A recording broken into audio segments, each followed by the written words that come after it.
महमूद खान साहब, अंजुमन के लिए आखिर क्यों अपने आप को सही मानते हैं? आपको सदर क्यों बनाया जाए? लोग जो 302 वोटर्स हैं, आपको क्यों वोट देंगे? सदारत करने का मेरा कोई इरादा नहीं है, मैं खादिम बनने के लिए आया हूँ। आप पहचान मुझे उदयपुर देगा। तो आप ऐसा क्या नजरिया लेके आए हैं कि आप देखा जाए कि नहीं साहब आपका नजरिया काफी अच्छा है? हमें किसी की जरूरत नहीं, हम उनको लेके इस इदारे के साथ बैठ जाए तालीम। तो अंजुमन की बात आती है तो यही होता है कि भाई चांद चंदा और जुलूस। मैं पुराने किसी के लिए ना तो कंट्रोवर्सी की बात कहना चाहता हूँ।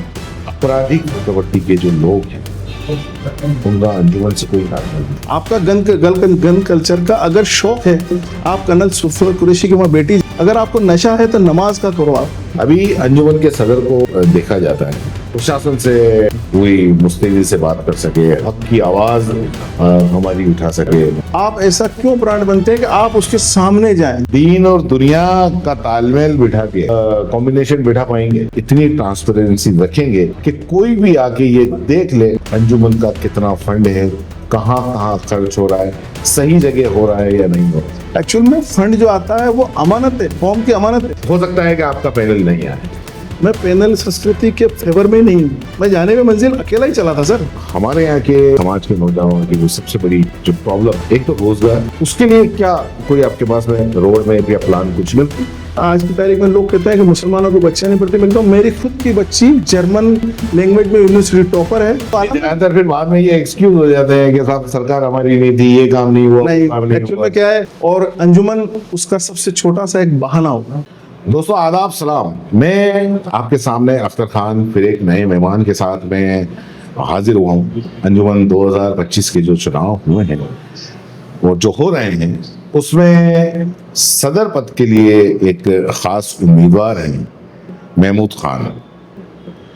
महमूद खान के बारे में मैं आपको बता दूं कि समाज सेवा से भी जुड़े हुए हैं, कॉन्ट्रैक्टर वो हैं, और छात्र राजनीति में भी उनका खासा दखल है, बाकी भी मतलब पॉलिटिक्स के अंदर उनका खासा दखल है। लेकिन उनका ये कहना है कि नहीं साहब, मैं अभी फिलहाल जो यहाँ पे सदर पद के लिए आया हूँ या इससे कौम की मतलब कौम के लिए आ रहा हूँ, इसलिए इसमें कोई भी राजनीतिक पार्टी का कोई दखल नहीं है। महमूद खान साहब के जो वालिद साहब थे, मुझे बहुत अच्छी तरीके से याद है, जब मैं दैनिक भास्कर के अंदर था तो फिरोज खान साहब थे, मतलब बहुत सही इंसान थे और काफी समाज सेवा से जुड़े हुए थे और मतलब बहुत कहते हैं उनके बारे में, कहते हैं कि बहुत जिंदा दिल और दिलदार इंसान।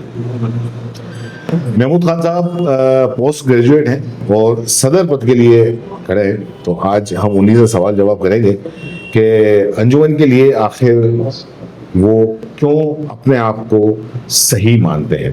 महमूद खान साहब, बहुत बहुत शुक्रिया आपका कि आप हमारे यहाँ आए, तशरीफ लाए।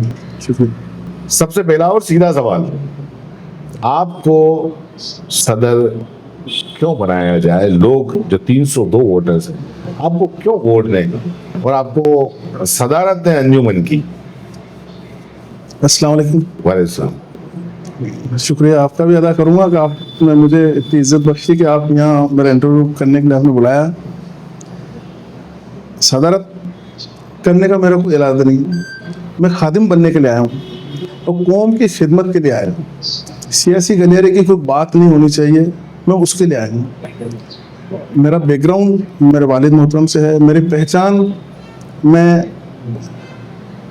आशिक रसूल हूँ और मेरे वालिदैन का बेटा हूँ। अब पहचान मुझे उदयपुर देगा। अगर मैं कौम की खिदमत करने में कामयाब हुआ तो वो अल्लाह की तरफ से मुझे एजाज होगा।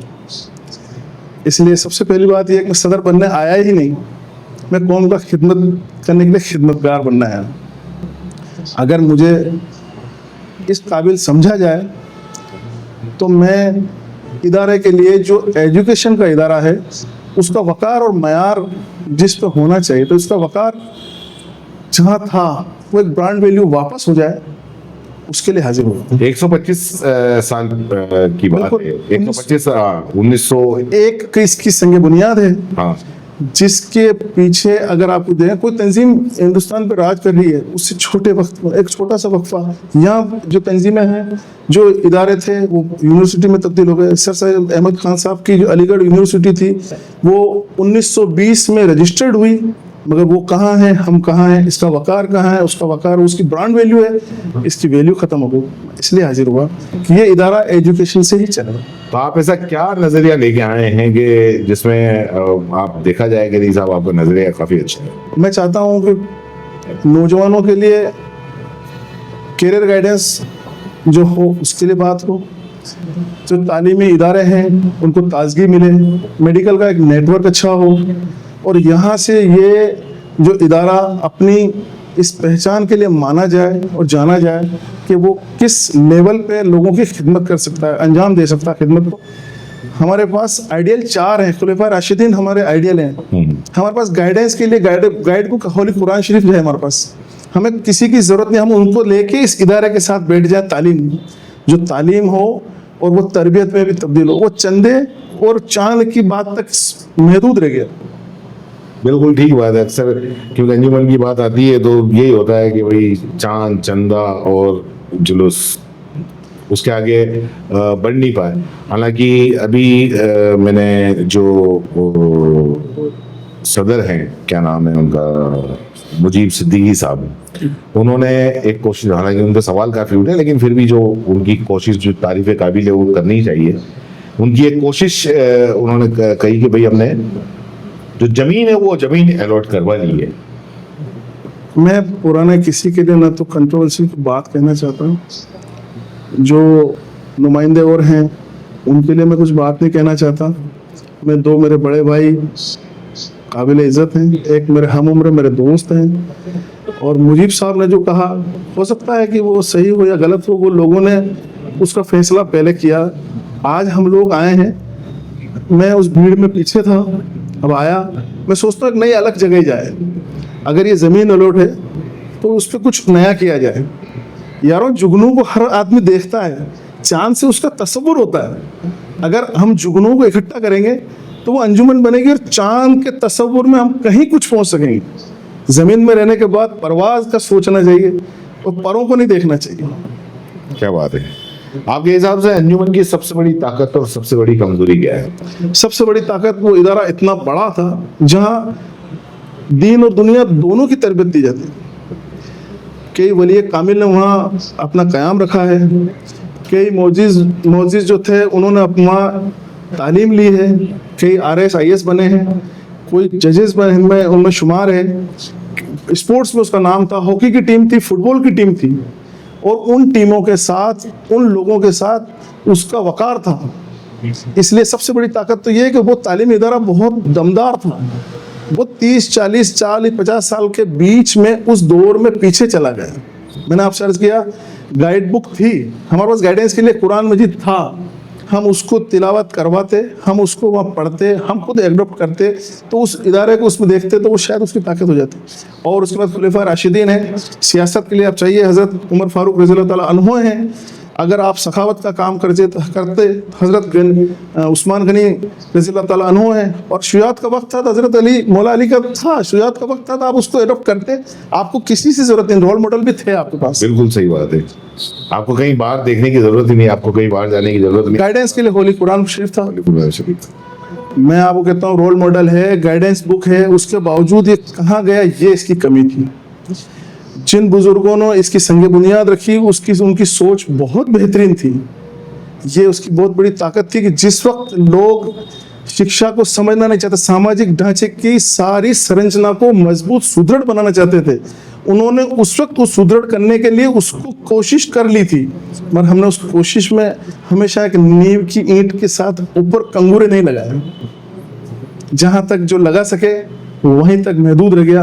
अब कोशिश है कि इंशाल्लाह उस इमारत को इतनी बुलंद कर दी जाए कि वो दूर से दिखे। अक्सर जो अंजुमन तालीमुल इस्लाम पे हैं वो एक आरोप है, जो एक आरोप लगता है और वो नहीं लगना चाहिए। क्यों लगा उस पर तो हम नहीं जाए, लेकिन आगे आपकी ऐसी क्या कोशिश होगी कि वो आरोप नहीं लगे कि आपराधिक प्रवृत्ति के जो लोग हैं उनका अंजुमन से कोई नाता नहीं? मेरे वालिद भी एनसीसी में थे। मेरी वालदा अदीब माहिर अलीगढ़ यूनिवर्सिटी से रहीं। मैं उन वालिदैन के साथ रहा, बचपन गुजारा, तो उनकी तालीम थी कि होना चाहिए। मैं गन कल्चर को मानता हूँ, बिल्कुल होना चाहिए, मगर हमारा gun culture colonel Sofia Qureshi तक जाए। ये इदारा है तालीम का। आपका गन कल्चर का अगर शौक है, आप कर्नल सोफिया कुरैशी के वहाँ बेटी जाए, कलाम साहब के जहाँ बेटा जाए। आपको अगर इश्क है तो आप हुजूर से रखो, सरकार दो आलम से इश्क करो। अगर आपको नशा है तो नमाज का करो, आप नशा भी करो, इश्क भी रखो, गन कल्चर भी रहो। मगर अगर आप चाहोगे दूसरा तरीका, वो नहीं। हमारे पास गाइडेंस के लिए है इन सारे। अगर आपका शौक है गन कल्चर से, आप शौक है, आप डिफेंस में जाइए। उस इदारे से हम डिफेंस के लिए बच्चे निकालेंगे, वो डिफेंस में जाएं।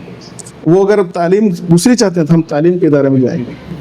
अभी अंजुमन के सदर को जो देखा जाता है, मुसलमान के मतलब जो पूरा उदयपुर का जो मुस्लिम समाज है और खास करके युवा है, उसके साथ एक बहुत दमदार होना चाहिए जो हमारी आवाज़ को बुलंद कर सके, हमारी आवाज़ को आगे तक पहुंचा सके, प्रशासन से पूरी मुस्तैदी से बात कर सके, हक की आवाज़ हमारी उठा सके, धरने प्रदर्शन वगैरह वगैरह।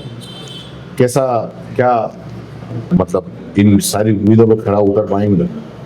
मैं इंशाल्लाह प्रशासन की आंख में आंख डालने वाली बात जो है वो है, अख्तर साहब, आप प्रशासन का हिस्सा बनिए। आप ऐसा क्यों ब्रांड बनते हैं कि आप उसके सामने जाएं, उसका मयार, उसका वकार उसका इतना ऊंचा हो जाए कि प्रशासन आपके साथ रहे, आप उसका सहयोग करें, वो आपका सहयोग करे। बहुत बढ़िया, बहुत बढ़िया। खुशगवार माहौल होना चाहिए। ये उदयपुर टूरिस्ट जो है वो आता है, टूरिस्ट के हिसाब से टूरिज्म यहाँ बढ़ता है।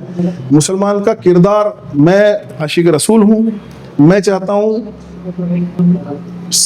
जो है नमाज पहली हो और हुस्न अखलाक उसके साथ। अगर नमाजी होगा, हुस्न अखलाक होगा, तो हम सुन्नत अदा भी कर रहे हैं और इंसानियत भी फैला रहे हैं। उसके साथ आप काम करें तो आपको एडमिनिस्ट्रेशन में हिस्सा बनोगे आप, और हिस्सा बनने के लिए आपको वहाँ धरने प्रदर्शन नहीं करने पड़ेंगे, और धरना प्रदर्शन नहीं होगा तो आपके ऊपर आरोप नहीं आएगा। हम दीन भी निभाएंगे और दुनिया भी निभाएंगे, और वो इदारा उस चीज़ को हमें तालीम देगा। उन्होंने जो पुराने लोगों ने सोचा तालीम, तो ये तालीम हर आदमी को चाहिए। दीन और दुनिया का तालमेल बिठा के जी, आपको दीन की भी तालीम, दुनिया की भी तालीम, तो ये आप कॉम्बिनेशन बिठा पाएंगे? मैं मुसलमान हूँ अल्हम्दुलिल्लाह, और मैं चाहता हूँ कि मुसलमान का वकार और उसका अखलाक इतना बेहतरीन हो कि हमारे शहर, हमारे वतन और हमारे मुआशरे का आदमी देखे, हर आदमी समझे मुसलमान इतना अच्छा होता है। वो तालीमुल इस्लाम अंजुमन उदयपुर से मैं कोशिश करता हूँ, उसको लाने की कोशिश करूँगा। हमारा शुमार उन लोगों में हो जिनको देख के आदमी कहे कि इसका वकार अच्छा है और इसका हुस्न अखलाक कैसा है, और हम हुजूर आका सल्लल्लाहु अलैहि वसल्लम की सुन्नत को अदा भी करेंगे और दुनिया को भी सक्सेस करेंगे। मैं जितने भी उम्मीदवार हैं उनसे एक सवाल जरूर करता हूँ, क्योंकि सबसे ज़्यादा जो कंट्रोवर्सी होती है वो कंट्रोवर्सी होती है फंडिंग को लेके, खर्च को लेके, और जो पहले जो सदर रह चुके हैं उनसे भी जब मैंने बात की तो वो अक्सर यही कहते हैं कि जब हम आए थे तो साहब इतना फंड नहीं था, ये नहीं था, वो नहीं था। तो क्या आप ये सोचते हैं कि आपकी सदारत के अंदर हर 6 महीने, साल भर में आप इतनी ट्रांसपेरेंसी रखेंगे कि कोई भी आके ये देख ले कि अंजुमन का कितना फंड है, कहाँ कहाँ खर्च हो रहा है, सही जगह हो रहा है या नहीं हो रहा है? अल्हम्दुलिल्लाह इतना हाईटेक ज़माना है, हम सजेशन बॉक्स व्हाट्सएप पे सारी चीज़ ओपन रखेंगे, जितना भी फंडिंग होगी। एक्चुअल में फंड जो आता है वो अमानत है, कौम की अमानत है, उसको हर बार दिखाया जाएगा, मंथली दिखाया जाएगा। अगर आप चाहें तो इतना सारा हाईटेक सिस्टम है, तो आप उस पर देखो, व्हाट्सएप रहेगा, सजेशन बॉक्स ओपन रहेगा। आप मेरे को ये प्रॉब्लम है तो वो बिल्कुल ओपन होना चाहिए, बिल्कुल मंथली देखना चाहिए। तिमाही क्यों, मंथली दिखाइए आप, क्वार्टरली नहीं, मंथली आप देखो, वो कौम की अमानत है। बिल्कुल ठीक बात है। क्या मानते हो आप कि जब कमेटी, हो सकता है कि आपने कोई ऐसा अपना एक बनाया हो कि ये सेक्रेटरी बनेगा, ये होगा, ये होगा, जैसे कि आजकल जो ग्रुप बने हैं, पैनल बनता है। पैनल जो जिसको हो सकता है कि आपका पैनल नहीं आए। मैं पैनल संस्कृति के फेवर में नहीं हूँ। मैं जाने में मंजिल अकेला ही चला था सर। लोग बढ़ता जाऊँ, लोग जुड़ते जाएंगे, इंशाल्लाह कारवां बनता जाएगा। काबिल लोगों को उदयपुर की कौम की खिदमत करनी है तो उनको अपनी कुव्वत पे आना होगा। लोग पसंद करेंगे, आप इसके लिए हो, वो सारे खादिमों को भेजेंगे। सॉरी, आपने जो कहा मैं ओहदा नहीं, खादिमों को भेजेंगे। ये खादिम सदर के ओहदे पे रहेगा और खिदमत करेगा, ये सेक्रेटरी रहेगा, शायद वो ओहदे पे बैठे, पर मैं बतौर सदर जो नुमाइंदा बनना चाहता हूँ, मैं खादिम के तौर पे बनना चाहता हूँ, इसलिए मैं ये लफ्ज़ यूज़ कर रहा हूँ। तो वो लोगों को जो काबिल हैं उसको पूरे 302 लोग सोचें, समझें, परखें। और मगर एक मेरा सबसे बड़ा एक सवाल है 302 लोगों से, मेरी अर्ज़ है कि आप मस्जिद के नुमाइंदे हैं, उस दर मुकद्दस से नुमाइंदे हैं जो अल्लाह का घर है। किसी गली मोहल्ले के सियासी आप बात के लिए नहीं जा रहे हो। अगर आपने नाहक कुछ हुआ, अगर जैसे फिरौन का अगर कोई काम होता है तो उस पर नाजिल बवा भी होती है और वो भी होता है, सारा नुकसान कौम बस्ती उठाती है। ठीक है। हम हक पे, वाजिब पे रहेंगे क्योंकि हम मस्जिद से नुमाइंदे हैं, तो इंशाल्लाह रहमान सक्सेस होंगे, अदरवाइज नुकसान होगा और अल्लाह के यहाँ आपको जवाब भी देना होगा। नौजवानों को बहुत इस बार काफी है और ये है कि भाई हमारा सदर कैसा होगा। उन्होंने बहुत सारी उम्मीदें भी लगा रखी हैं और हमारे यहाँ के जो समाज के नौजवानों की जो सबसे बड़ी जो प्रॉब्लम है, समस्या है, वैसे पूरे मुल्क में ही है ये तो, लेकिन फिर भी जो मैं आपको बता रहा हूँ, एक तो रोजगार सबसे बड़ी बात। उसके लिए क्या कोई आपके पास में रोड में या प्लान कुछ? बिल्कुल मॉडर्न सिलेबस लाएंगे इंशाल्लाह।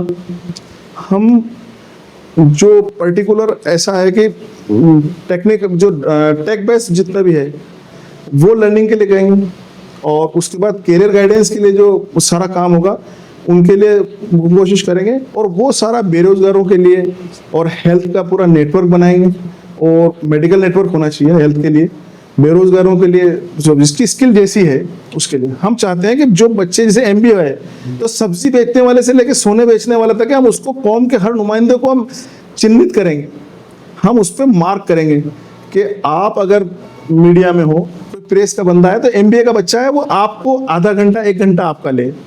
जो बच्चे जैसे सोशल जो अपना है वो पूरा एक कम्युनिटी को हो वो सेट करे और उसको गाइड करे। तो हम ऐसा चाहते हैं, ऐसा रोड मैप है कि सारों के लिए, बेरोजगारों के लिए, जिसका टैलेंट जैसा है, जिसकी स्किल जैसी है, उसको उस फील्ड में ले जाके लिए ट्रेंड करें और उस फील्ड में लेके जाएंगे।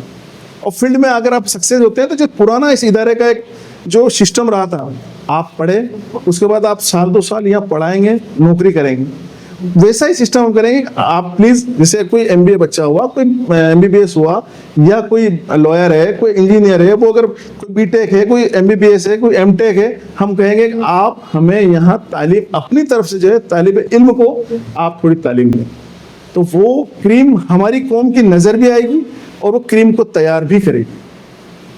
और वो इदारे में इंशाल्लाह जब रात में जुआ सट्टा अंधेरे में सब खेला जा सकता है तो क्यों नहीं, अगर बॉस पे, उस्ताद पे फोकस होने के बाद गैरतमंद लोग किसी भी उम्र का हो वो आए, पीछे बैठे और कुछ सीखे, वो नमाज भी सीखे, वो हदीस भी सीखे, वो कुरान शरीफ भी सीखे और आज के साइंसदान को साथ और इस हाईटेक जमाने की हर चीज को सीखे। हम हर तरह की क्लास चलाएंगे इंशाल्लाह। लड़कियों को लेके जो मुआशरे की लड़कियां हैं उनको लेके क्या प्लान है आपका? बच्चियां आज की तारीख में लोग कहते हैं कि मुसलमानों को बच्चियां नहीं पढ़ती। मैं कहता हूं मेरी खुद की बच्ची जर्मन लैंग्वेज में यूनिवर्सिटी टॉपर है, BTech में वो फर्स्ट क्लास है, डिस्टिंक्शन मार्क्स के साथ है। मैंने कुछ और बच्चों को जानता हूँ, तो उन बच्चों से लेके हम सारे बच्चों को गाइड करवाएंगे। ऐसे जो बच्चे हैं हमारी कौम के, मैंने कहा ना, हमको सबको मार्क करेंगे इंशाल्लाह रहमान। वो बच्चे, हमारे पास पेपरों की बहुत बड़ी प्रॉब्लम है, हमारे पेपर सबके कंप्लीट नहीं है। स्कीम्स गवर्नमेंट की बहुत हैं, सिर्फ उस स्कीम्स, मेरे एक दोस्त हैं जी, उनकी बच्ची को गवर्नमेंट ने 1,90,00,000 रुपए की स्कॉलरशिप दी है, वो आपके मीडिया में भी था। तो बच्चियां जा रही हैं इस लाइन में, और इंशाल्लाह उन सबकी गाइडलाइन मॉडल आपके पास में ये एक्सक्यूज तो नहीं होंगे कि सरकार हमारी नहीं है? हमें सरकार से किसी से कोई प्रॉब्लम नहीं है। सरकार क्या होती है? जब पेपर ही कंप्लीट नहीं है तो हम उनको स्कीम्स को बता नहीं सकते। हमारी स्कीम से जो है हम उसको कर लें, सरकार से तो कुछ नहीं। सरकार तो हमारी है, सरकार तो हमारी आला हजरत हमारी सरकार है, सरकार गरीब नवाज सरकार है, और सरकार है तो आला। ज्यादातर फिर बाद में ये एक्सक्यूज हो जाते हैं कि साहब सरकार हमारी नहीं थी, ये काम नहीं हुआ, नहीं, वो काम नहीं एक्चुअल हुआ। में क्या है, उदयपुर में हमारी आवाम में सबसे बड़ी प्रॉब्लम जो है वो ये है कि यहाँ पे पेपर्स पूरे कंप्लीट नहीं है। स्कीम्स गवर्नमेंट की जो है उसको हम अडॉप्ट नहीं करते हैं, उसका फायदा हम नहीं उठाते हैं। हम बहाना बनाए कि सरकार ये थी, हम प्रशासन का हिस्सा बनेंगे, लोगों के सब घर तक जाएं।